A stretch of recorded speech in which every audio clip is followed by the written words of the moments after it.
তারপরে আপনার যদি বলতে হয় আল্লাহুম্মা মিনকা ওয়ালাকা, তোমার পক্ষ থেকে এবং তোমার জন্য, এগুলো বলতে হয়। এগুলো বিভিন্ন বর্ণনাতে আছে, কিছু সহিহ কিছু জয়ীফ মিলিয়ে ঝিলিয়ে আছে। কিন্তু বিসমিল্লাহ আল্লাহ কোরআনে বলেছে, কোরআনে আল্লাহ সুবহানাহু ওয়া তাআলা আল্লাহর নাম নিতে বলেছে যে যদি আল্লাহর নাম নেওয়া না হয় তাহলে সেই পশু খাওয়া হারাম হয়ে যাবে।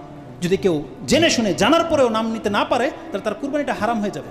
আর সব থেকে বড় গুরুত্বপূর্ণ ব্যাপার হচ্ছে আমাদের সমাজের অধিকাংশ মানুষ পীর মুরিদের সাথে জড়িত। অনেকে হয়তো তার পীর শিখিয়ে দিয়েছে, তার যদি ধ্যান ধারণা থেকে থাকে যে পীরকে খেয়াল করলে বা পীরের নাম যদি উচ্চারণ করি তাহলে হয়তো তাড়াতাড়ি কবুল হবে, তার ইবাদতই বরবাদ হয়ে যাবে এবং তার উপর আল্লাহর লানত এসে চেপে যাবে। আলী রাদিয়াল্লাহু তাআলা তিনি বলছেন যে রাসূলুল্লাহ সাল্লাল্লাহু আলাইহি ওয়াসাল্লামের কাছ থেকে আমি যে ওসিয়ত পেয়েছি তার মধ্যে 4টা কথা এমন ছিল, লানাল্লাহু মান যাবাহা লিগাইরিল্লাহ, ওই ব্যক্তির উপর আল্লাহর লানত পড়বে যেই ব্যক্তি আল্লাহ ছাড়া অন্যের নামে অন্যের জন্য পশু জবাই করবে। লানত পড়বে তার উপরে। একমাত্র আল্লাহকে সন্তুষ্টের জন্য আল্লাহর নামে আপনাকে পশু জবাই করতে হবে। আর আমাদের ভাষাগত একটা ভুল আছে, সেই ভুলটা কি? আমরা বলি যে এটা কার নামে গরু, কার নামে হবে না, আল্লাহর নামে হবে। কার পক্ষ থেকে হবে? আপনি বলবেন এই গরুটা কার পক্ষ থেকে?